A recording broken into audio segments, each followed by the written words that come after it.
একটা ঘোষণা হবে, ওটা সবার কপালে মিলবে। রহমতের ছোঁয়া লাগলে, কিন্তু রহমতের ছোঁয়া যদি না লাগলো তাহলে কিন্তু এই ঘোষণা হবে না।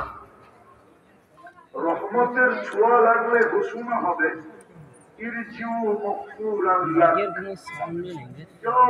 তোমাদের পিছনের গুনাহ মাফ। কত বড় ভাগ্য বলবে। কিন্তু এটাও সত্য, শয়তান এটা হইতে দিতে চাবে না। কেননা আমাদের সাথে সবচেয়ে বড় বিরোধ কার সাথে? শয়তান। সে চাবে না, কেননা আমাদের কারণেই তার সবকিছু জলাঞ্জলি। জলাঞ্জলি বুঝেন তো?